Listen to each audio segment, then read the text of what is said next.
Hello, everyone. Good to see you, and thank you very much for joining us. Bit of a tough act to follow with Will and the fabulous Margie Hinckley, but we'll do our best. So yeah, no pressure, Liz.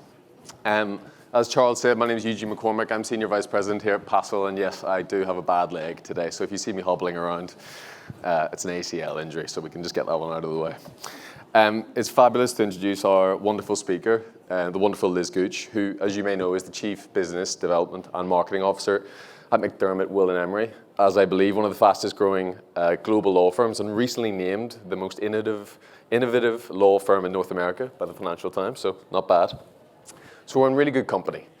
And what does that look like? Well, as you know, Liz leads a fabulous team across brands, communications, marketing, BD, events, and sales enablement. But really, Liz's thing is leveraging market-leading data, tools and insights, but really why? To create a differentiated client experience. So today's session is going to be looking at how we use data, what does that mean to measure success, but more importantly, to shape strategy and drive meaningful business outcomes. A lot of big buzzwords, but we're hopefully going to demystify that. But yeah, Liz, thank you for joining us today. Thanks for having me. Hopefully I can live up to that, Yeah. that introduction. Yeah, no pressure. So jumping back to the start, Liz, can you just favor, please, data is really your thing. Can we start with your background? Like, what first made you realize that it was important? Was there an aha moment, client feedback, and why that could actually shape and deliver strategy? Tell us a bit about it. Okay, so I have two aha moments. First one about data, and then the second one, I think about client voice. So this is, my background is in science. I have a master's degree in structural geology. Took obviously a very weird left and then maybe a right turn to get where I am. But this was a bucket list trip for me. This is Iceland, and this is where the Mid-Atlantic Ridge reaches a place where you can actually walk to it. And I put it up here to say that I think data has always been really important to me because that's where I started. When you write a thesis or you go into any scientific project, you have to have a hypothesis, and it has to be proven or debunked based on data. And you've got to do really thoughtful research to figure out the data. And you really have to get in there and ask very interesting questions. So I think that started as my foundation. And as I got into the roles that I have and thinking about how do we compel people to do the right next best thing, which is what we're all trying to do from a global strategy perspective, is it has to be rooted in data. They have to know that there's truth in it. It can't just be based in emotion. So I think that was one for me. And then the second one, I think everyone knows this. Anytime you hear from a client and you share that client perspective with your lawyers, wow, they change quickly. And I think the combination of those two things, connecting data with client perspective, is really what that aha moment came to mean for me. And so here's how I think about this. I know AI is next door. ChatGPT made this for me, so that was helpful at 9 o'clock at night. But this is really how I think about when I go into a strategy conversation or I am trying to compel leadership or simply a partner who I think needs to change direction or think differently about their approach with a client. I'm really coming to that conversation, big or small, with three things. What is my, I've already obviously done this before the conversation, but what is the hypothesis? What is the behavior I'm trying to change or advance or engage in? And what does the data tell us about that? And then what is client voice saying about that as well, right? What's the perspective of the client, because we know that's so powerful in a conversation? And then what is best practice? What is best practice that we've developed, that we've learned from someone in a great program like this, or that we've learned from outside the industry?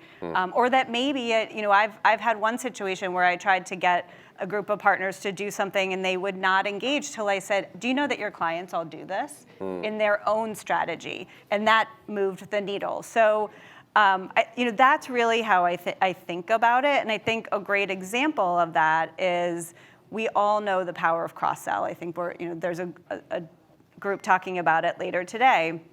When I have gone to talk to partners about the power of cross-sell, I start with our best clients are in 5 practice groups. And the partners associated with those best clients are some of our biggest rainmakers. And you're telling me that you want to be in that echelon or you want to do those things. So let's back that out. Your clients are in 2 practice areas. How do we get them to 3 or 4? And really using that data and then bringing the client voice in to say, and based on our client survey or based on the client feedback, here's the quote that says, wow, I would love to be introduced to more of your practice groups. And so it just starts a different conversation, and it's given you the precedent that they expect in their own work to be able to build on that conversation. So you're able to say authentically, the best partners do X, and the evidence support is Y, and this is the client voice to wrap it all together. Right. Yeah. And so it all starts with what's the hypothesis? What is the behavior we're trying to change? Because we know growth happens at that daily choices that we're making about how we go to market. I really like that introduction, and when we were speaking before, you talked a little bit about cross-selling, this whole idea of what do our best clients look like. It feeds quite nicely into the next thing. At a high level, what are you actually working towards as a business goal? Are you obviously using data, but how does data inform that? Is it cross-selling? Is it growing clients? And what are you actually working on at the minute? So I think 2 of the biggest strategies that I'm focused on at the moment, and I would now add obviously our merger, which we're incredibly excited about, and that that doesn't change the strategy. It certainly adds complexity to it, but I think in a really positive way. I have a few things that I've said, kind of our strategy or our growth goals for this year, but 2 I think that that align to what we're talking about here. One is when I look at our aspirational peers, when I look at where our chairman and our leadership is saying, this is where we aspire to be. One of the first things I do is I say, okay, what does that look like? What are those, what are those law firms? How does their makeup of clients look different than ours?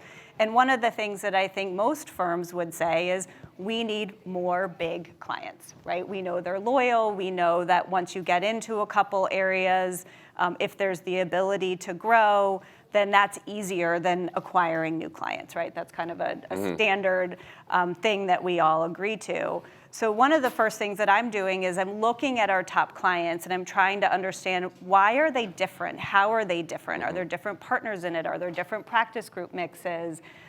What's the longevity look like? How are we engaging them differently? And all that comes back to, what is the data that I can unpack about what those ideal clients look like and who else looks like them in our, in our relationships, and how do we figure out how to apply some of the same philosophy to those clients. I think the other thing that we're trying to do is shorten the sales cycle. I think a lot of times, partners reach out to a relationship and, the sense is like, they'll get back to me if they, when there's an opportunity. And we all know that so much of business development and marketing is the discipline around it. So trying to compel anyone to be really disciplined around sales, even salespeople sometimes, is difficult. So again, one of the things that we've tried to do, and the kind of the way that I've thought about that piece is, we've looked at our top rainmakers and we've said, what are they doing differently than the rest of our partnership? And they're doing a couple things differently. They have more contacts in general. They're reaching out to those contacts more often. They're very disciplined in their approach into how they're reaching out. And so we've spent a lot of time trying to unpack the data. We have a lot of data in Salesforce that we've built over 8 years that can show us how often they're engaging and the size and how we're engaging, how often we're engaging the client. Are they attending events? Are they reading our thought leadership? Whatever that is. And we've come up with a model that says, partners who engage their market a minimum of 2 times a week, meaningful engagement, not I sent the thought leadership through the firm, but meaningful engagement, are more successful. And so we have to tell those stories first. We have to say, we understand this data, we know that they're successful, and we know client voice is saying, I really appreciate when my client, or when my partner lets me know about this. I hear from them quite often. I can tell they're always thinking about me. So we can do that, and then we say, okay, now I can tell the story to the rest of the partnership. If you want to achieve this, you have to be compelling yourself twice a week to engage meaningfully. And we're gonna track it. And that's kind of where we've gotten. And then we can play that back to you of like, you thought you did, it didn't happen. Or wow, look at this group that really invested in this and it did happen. And then for shortening the sales cycle, it's a combination of creating that discipline and then us using data of really understanding what are the client signals coming through our campaigns? How are we really looking at those potential growth clients and building an account-based marketing system that makes sure we're staying engaged and we know what's important to them, and then connecting with the market data. So the role of BD really in this is to connect the dots and then help enforce and support the discipline. Yeah. Maybe not enforce, but encourage. Enforce. For those building their foundation with data, what are 3 things that you would do differently? And I know I said this to you beforehand. There's going to be people here saying, this is Liz, she's at McDermott, she's got this big toolkit. Right. But it wasn't always like that. No. Is that fair to say? Totally fair. And we built that, I have an incredible team. They work very hard and they're really smart. We built this toolkit. So 8 years ago when I joined, we had Interaction. We'd purchased Salesforce. Our chairman, who is very focused on growth and being innovative, right? Gave us the permission kind of and the ability to really focus and invest in these pieces. So initially, we just wanted we needed data from the partners, right? We needed to know what was happening and we needed to put data in. So first, from a data perspective, it was really about like, what's the data we can get our hands on? And then it was, what are the hypotheses? What are we trying to do? Back to the scientist perspective of where do we want to go? Who needs to help us get there? What are the behaviors that we need to reinforce or change? And then what's the data that tells us of the people that are doing it well, how are they doing it well? Why are they doing it well? What can we learn from them? And then how do we apply that along down the line? So I think I would say if I had like the 3, I don't know if I ever gave you 3, but like think about what those hypotheses are. Figure out what the data is you do have access to. Hopefully you have access to financial data. I think all of you probably do. And what are the questions that you can ask of that financial data? What do I want my ultimate client base to look like? And who already looks like that? And what can I learn from that? Who's really great at doing this from a BD perspective and a partner perspective? And how can we align to them? And what can I learn from that? What did I miss? What else did I say? Well, the only thing I was going to suggest, you made quite a good... I was brilliant when we were prepping, right? Something's gone wrong if Liz is asking for my help. The one thing you did say before I thought was very useful is you start with the good client. And you take the data from that and then use that to tell the compelling story. And then you just take the little wins and grow from there. A bit of growth. There's a best practice that I have heard other really amazing salespeople talk about and people at big companies talk about is like there is an ideal client profile. And are we spending our time engaging in that ideal client profile? Or are we giving the same access to resources to everybody and every client? And we don't have enough resources to do that. So how do we get really disciplined in being clear what that ideal client profile is? And recognizing that from a BD perspective and a marketing perspective, that's where we are going to put more effort. So we just covered 3 things you would do if you were starting today. I think also a useful point is, and I want to come on to how you start, but you've stressed a couple of times about connecting the dots. Yeah. What does that look like in action, and where do people typically get stuck? Where have you seen friction in your role? I think, so this is an example of it. I think that one thing I have learned is I try not to launch initiatives. The minute you say, we're going to do client feedback, and then, right, everybody wants to tell you why it's a bad idea or not their client, or, I already talked to my client, whatever that is, or any initiative that we've really done, I try not to announce any of it until somebody makes me announce it, right? Because it was their idea and they need to, whatever that is. But the reason being is because I think so much of what we're trying to accomplish happens over years, not 1 year, right? And we're in organizations where at the end of every year, you have to report on the success of that year. And we are changing behavior to drive growth. You have to change behavior, right? If we do now what we did 5 years ago, we won't grow. The world keeps changing and more rapidly. So I think the way I think about connecting dots is if we start an initiative, what do we learn first, right? So client feedback is, I think, a great example of it. We first learned that if we went to partners, we started this initiative, we go to partners who are friendly to us, who are willing to kind of let us talk to their clients, right, whatever that is, we learn something from them. And then we tell that story to the next partner we want to help, and on down the line.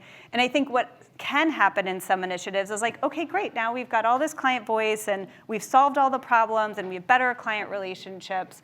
But what this really talks about is how do we take that knowledge and turn it into data. So for example, we go talk to 10 clients in one industry and we get the sense that 8 of them have all basically said the same thing.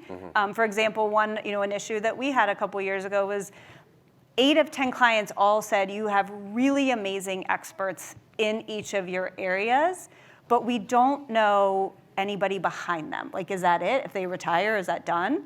And it was like, oh, succession planning. Okay, now I have a perspective to go in and talk to the firm and say, I think we have either a communication problem or an actual succession planning problem. That's very different conversation than we talk to 8 clients and they all really like us, but they want to meet more people. So it's trying to take whatever it is you're doing, and every time you do more of it, you apply it back to what you had done and what else can you learn, and what are the what are the statistics or the data or whatever it is that can come out of it to help you figure out the next thing. Another thing you'd mentioned to me before is you said we don't talk about launching initiatives or projects. We get started, and you said the easiest thing is to launch and the hardest thing is to maintain, and that's where it's your exhausting, team. Right? Like when you get into the discipline of it, like I'm someone that's like, ooh, new, what's the next shiny thing, right? That's very easy to do, and I think maintaining discipline over years and constantly celebrating those milestones and playing that back and giving other people opportunities to engage, right? So client feedback is done by all of our BD team, right? They are all involved in getting that feedback and helping the partner, and then we're playing back, here are the messages across the organization that we're hearing, because you have to be disciplined of it. And you need someone in the team who that's all they're thinking about. That is what they wake up thinking about to continue to drive and push the needle around that. Yeah, so the key takeaway is discipline there. We've also, one of the things you said to me before is you can also get a little bit stuck in legal of just focusing on legal, and you've done actually quite a good job of taking feedback and best practice from outside of legal, I think it's fair to say. You've quite a cool story in this. I'd love you to share a little bit what the inspiration is, why it's useful, and your learnings from outside of legal. Yeah. So when you and I were prepping, I was like, oh, I could talk about the salespeople that I met and just sales discipline and all that. But I had I think a couple of things that I'm going in a very different direction, and like many firms, we're kind of prior to the merger, and now certainly with our upcoming merger, we really need to look and think about how is our brand perceived in the industry and beyond. And our chair said to me a couple years ago, I believe we are a luxury brand, and we need to engage our clients and we need to engage the market as if we're a luxury brand. I was like, I get that. I think that's interesting. But then I was sitting at a round table it was kind of half chiefs and half general counsel, and this general counsel almost kind of, I think we were talking about pricing and some of the more difficult conversation pieces, and she kind of turned to all the C-suite and said, that were in law firms, and said, "You all know you're a luxury brand, right? You are very expensive for us." And it was, I think most people were kind of taken aback, and I was like, yes, that is totally fair, and that is right, and the way clients experience us have to be as if they are experiencing and purchasing a luxury brand. So what does that look like for us? And I really, have spent a lot of time as we're building our new brand, even the way you experience our offices. We are a very event-forward, I would say, business development team. We start with events first. That's just the instinct of the partnership that we have.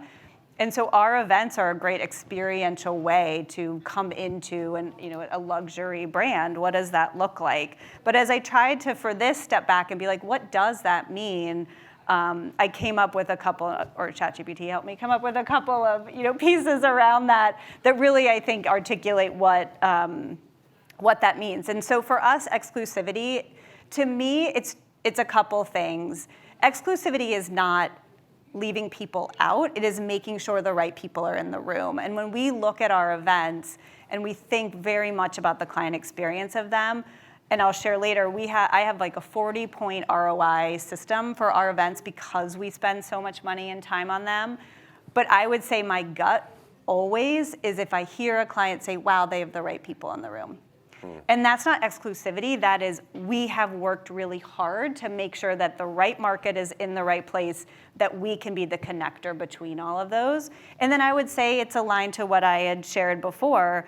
Who are your ideal clients? That's the positive side of exclusivity of we get the right profitability, we get the right engagement from this set of clients, not this set of clients. And being disciplined in that, I think, is really important because like begets like. And that's part of what we're trying to do.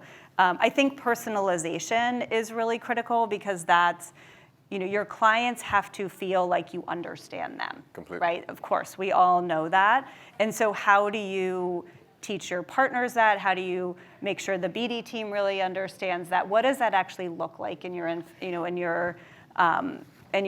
And I think your firm. And I think for us, personalization is they keep reading our thought leadership. They keep coming back to our events. They're picking up the phone, right? They're engaging with us, and they recognize that we're adding value to them. So the data can help you figure out have we hit a nerve or have we not? Have we been able to engage them and get them onto our platform or not? Yeah. Obviously, emotional connection.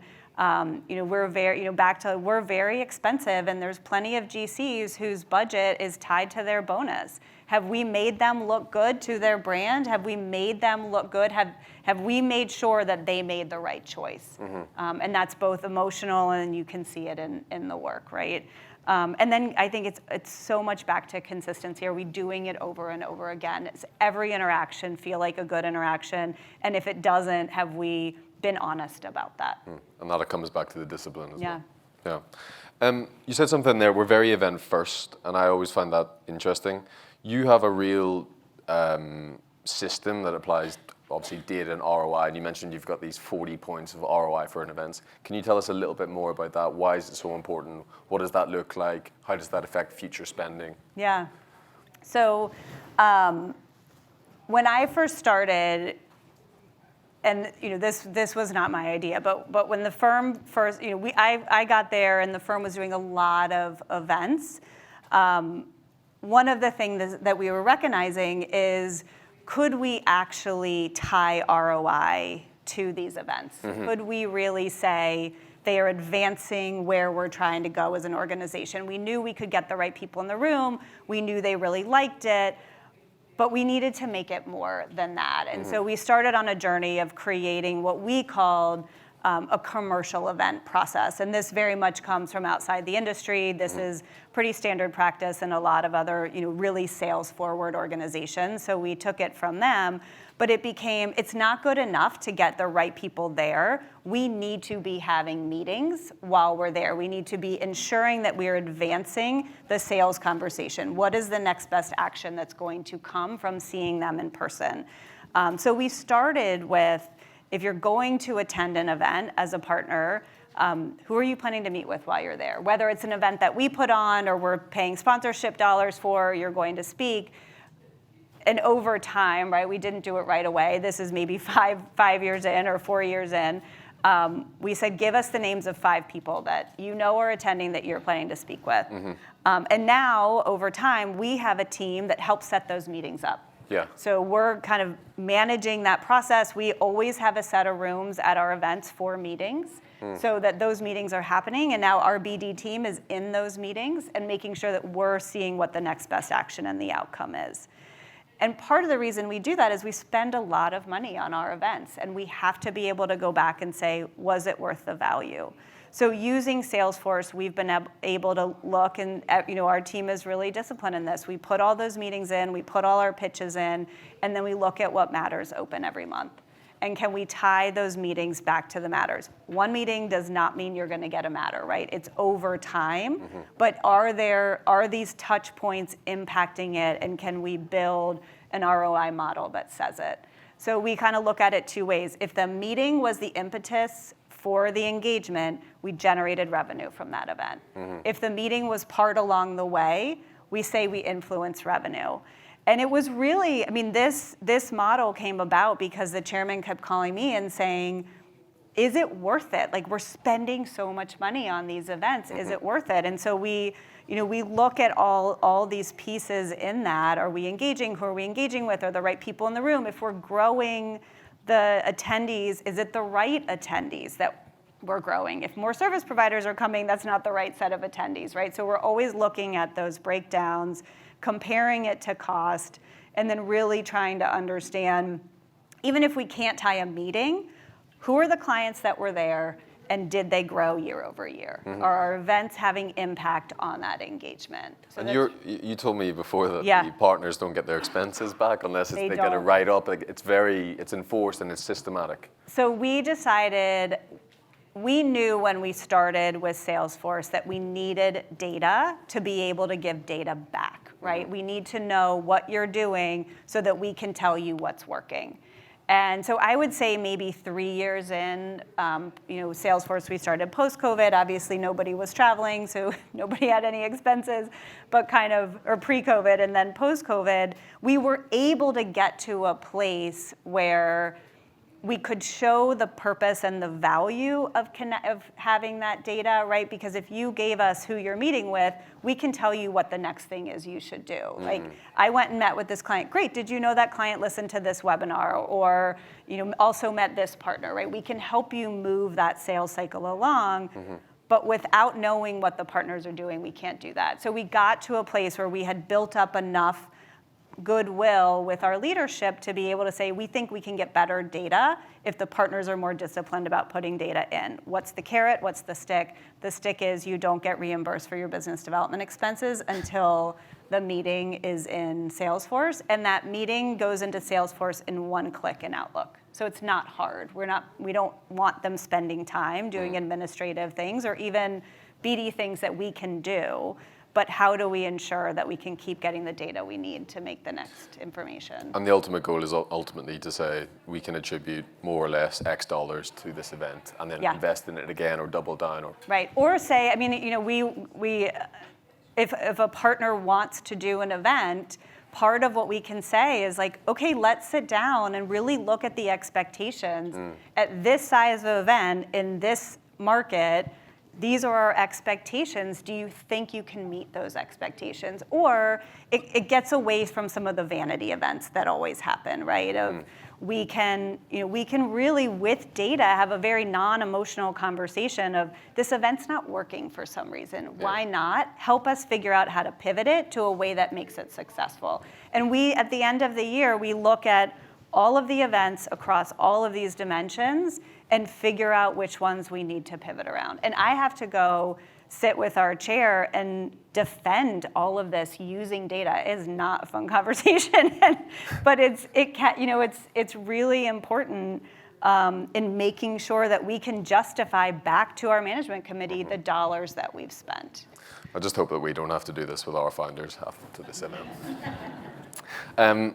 We're going to invite a few questions in just a moment, but we've covered quite a bit of ground, and I sort of thought it was an interesting point. Data is obviously integral to everything you do. Again, I come back to the idea of if someone wasn't sitting in your position with all of the sort of scars and the learnings of things you maybe could have done better, what's the one thing that would make the biggest impact if you were starting today and getting measurable results from marketing? Yeah, I think about this all the time, and like in any small problem or big problem, I always come back to this. And I think you have to start with what's the hypothesis? What are you trying to solve for? What is the behavior you're trying to compel? And then break it down. What's the information I know about it? Can I go talk to clients about it? Or, I think panels, you have clients, your general counsel's talking this afternoon. I would so often go listen to a panel and be like, did you know the general counsel of Clorox said X? Right? It doesn't have to be your client sometimes, but I think having that outside perspective, or if you're challenged, like, great, let's go ask the client how they feel about it, right? So anything that's like hypothesis driven, you have outside perspective, you can show that it's worked before. lawyers are so precedent driven that for me, this is where it came out. It feels like these are the things that compels them to keep doing the right thing, reinforce that it is the right thing, or change tact. And then it can't just be us, right? We have incredible teams that work around us, and we spend a lot of time and are very thoughtful about training them and giving them the tools, because they're more in the day-to-day hand-to-hand combat with a partner who's maybe pushing back on something. And so making sure that we're all speaking with one voice and using the same information. Fabulous. I think we can all agree Liz has been superb. Is there anyone here who would like to ask or pepper her with a couple of questions? You first, ma'am, please.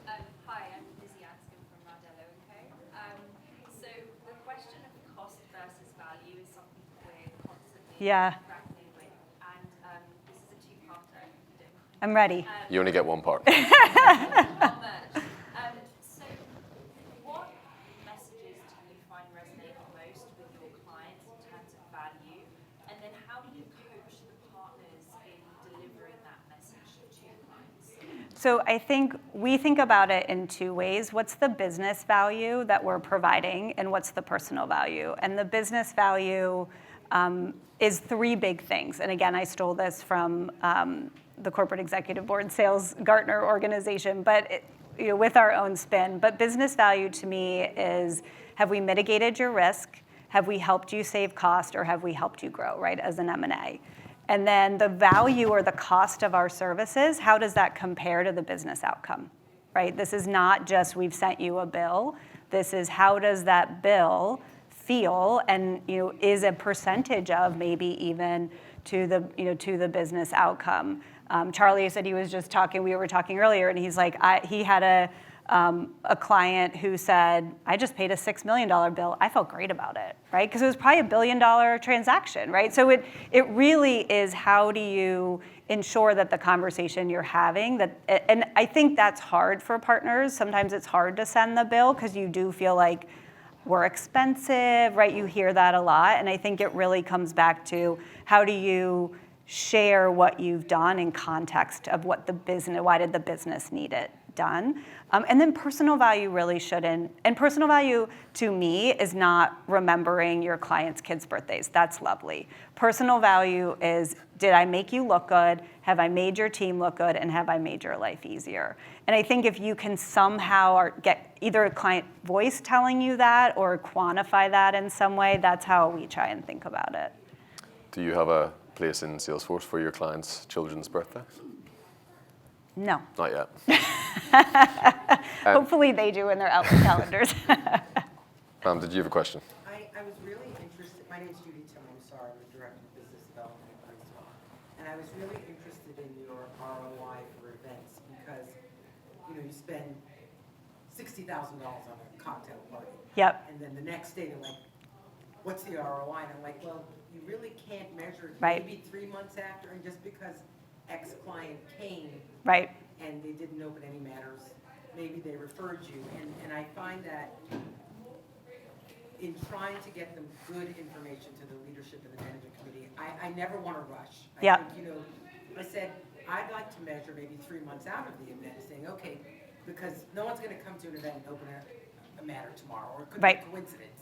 So I'm curious how you put together that model, and what is it a database, or is it maybe a spreadsheet that obviously at a higher level, because that's something we really, really want to do. But obviously I want to do it once, and I want to do it right, and it's not an overnight thing. Totally agree. And I think if folks didn't hear, like, ROI doesn't happen the day after the event, right? It happens over time. So I think we do two things. We pull ROI data at 3, 6, 9, and 12 months. And so we're looking at it over time, because you're absolutely right.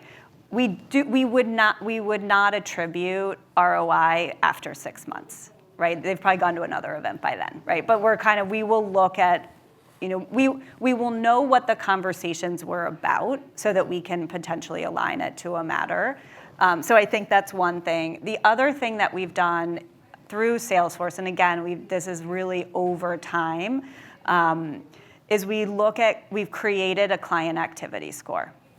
And the more clients engage, and we look at it in lots of different dimensions, do they have lots of contacts both ways? Do we know lots of them? Do they know lots of us? Are they actually engaging? And then we look at how do the clients with high activity score compare to the clients with high revenue? There's a correlation. Maybe it's not perfect, but there's a correlation. And so a client that's attending your events and you're continuing to see stability or growth is probably a happy client, right? None of this data some of it is subjective, some of it is at the mercy of the partner. Did they put it in, right? We know our data is good, but it's compounding over time, and it's using lots of data points, not just one, I think. Thank you. Yeah. Yes, ma'am. Hi, Catherine Hutchinson from Bennett Jones in Toronto.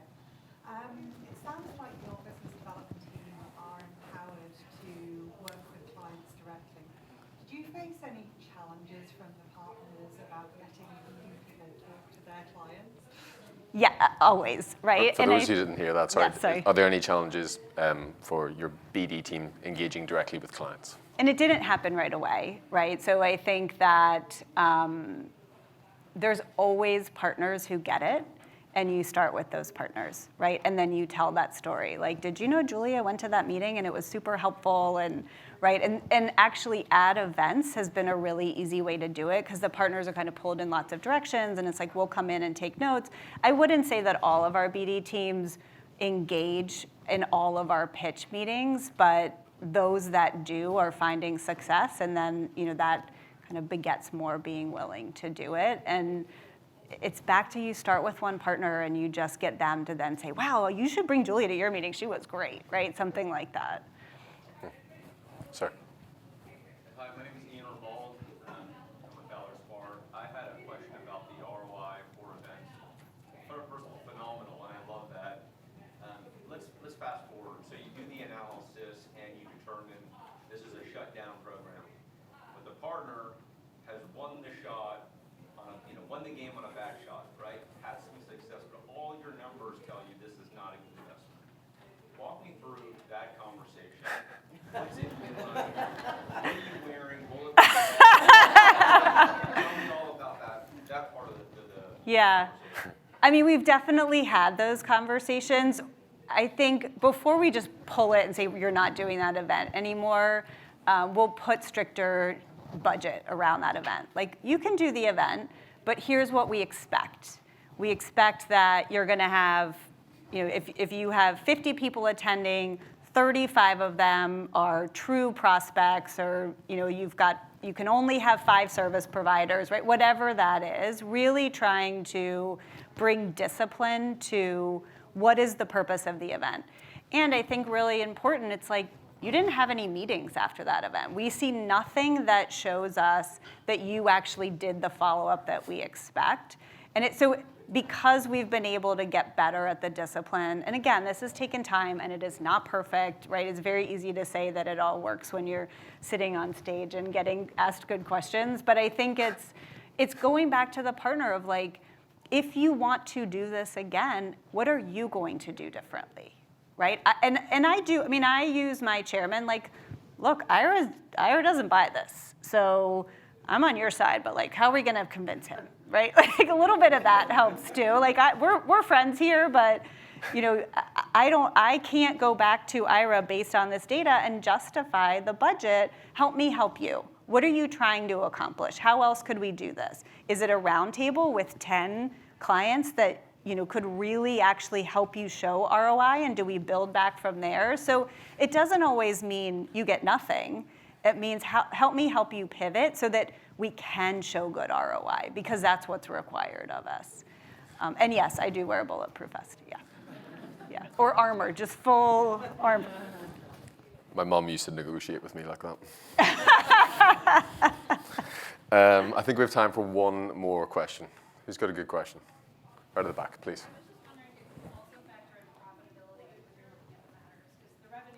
Totally. Yes. Absolutely. Yeah, I think that's really important. Could maybe have one more. That was quite quick.